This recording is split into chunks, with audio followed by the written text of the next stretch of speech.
you have promotion. By the way, we have different activities for this year, NOC-wide and Federation-wide. Well, let me introduce to you our new Women's Ministries mission for this term. It is called I Will Grow. Go reach our road. Last term we had I Glow. Go light our road. It's time for this term. We have our mission theme. I will go reach our road. Go. G stands for go, meaning you need to be intentional. Magawa ka gid sa imong balay. Labuton mo kung sino gusto mo sugiran sa pulong sa Ginoo. At you are going to share God's love to others. Example, evangelistic campaign. Then reach. R stands for reach, relational. Meaning, you will have time for a certain person. Ipunta mo siya, i-message, you smile, say hi, hello, simple as that. So relational. Our shared responsibility. All our shared responsibility. So, it is our mission. Together, our mission. Nga makabalo ang iban, nga mga kabayunan, other people to know about God. And then, world within our reach.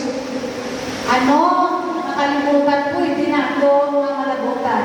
Like in school, mga teachers kita, sa atong balay, our community, in our church, or in our workplace.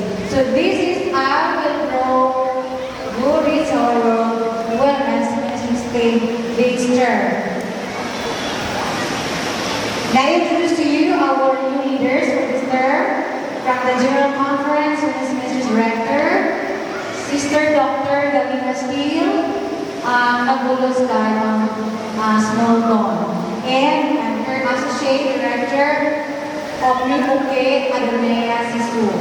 And for our Southern Asia Pacific Division, Women's Ministries Director, we have Dr. Irene Gavin, and for our Women's West Central Philippine Union Mission, Women's Ministries Director, we have Mama Rilo Pangilan.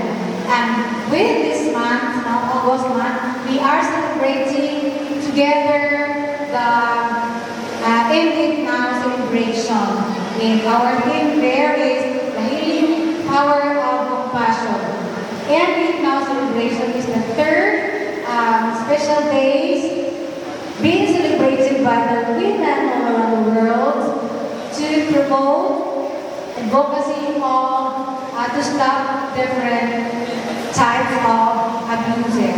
So, ang muli ang campaign dito sa atong sini, ginawa, magiging ng kuntani sa kada iglesia, ato ni siya mahiwag. Because we have materials na ginasensing. I already sent, I think, complete materials of this seminar, PowerPoint, workshop of this 2 months ago. Nakainundong ko sa mga GCC, Women's Ministries GCC. So, August 2022 for this year, our theme is Move with Compassion. This is sponsored by the General Conference Women's Ministries and the ADRA. And then our focus for this month, stopping domestic, family, and community violence. And we have our program resources. Ato bakita ito siya sa atong Awareness Ministries website. It is free downloadable sermon guides, specialized seminar guides, tailored children's stories. Pag inahanap na kabalati na set po alam na download din na ang mga parts for kids and then the practical action plans for local congregations na pwede lang ninyo siya maiwag sa inyong church kung ano mas specific day kay nga i-tukma o i-fit ninyo sa inyong local church settings. So, we have one of the major event for this year, NOC-wide, both Silicon, Central Negros, Eastern Negros, Northern Negros, Southern Negros, Women's Ministries Federation. Below NOC will be having Mother and Daughter Empowerment Convention. This came up in my mind, knowing that sa atong dito may nabala sa atong hospital, ang pinakabata na nabalaan ko ng anak, bata-bata pa is 10 years old. You know, may mga routine problem na nalamo sini na there's a great increase of teenage pregnancy. So, for me, I think mother and daughter empowerment program would help somehow makabuligid na paano nato maligo ng relasyon sa Iloy at ang ilang mga kabataan ng mobile. Na mag-happy ang relasyon, both not for them but also in their relationship with the Lord. So we have our guest speakers from SSD and from our resident union mission.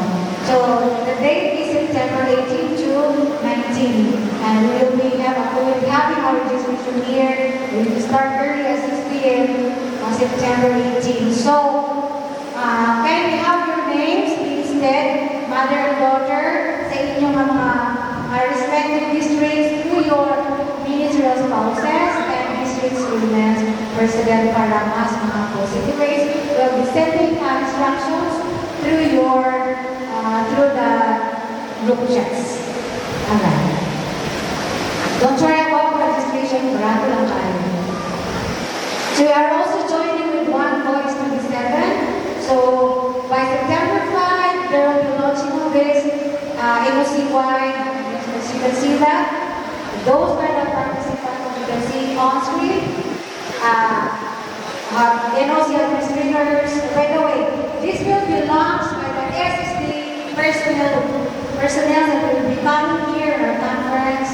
So it will be participated with the following: NOC administrators, NOC directors, pastors, teachers, missionaries, head editors, local church communication director, local church personal ministry director, and local church administrative leader. When? September 5. See you on September 5. And for the women's ministries department, we have also shared.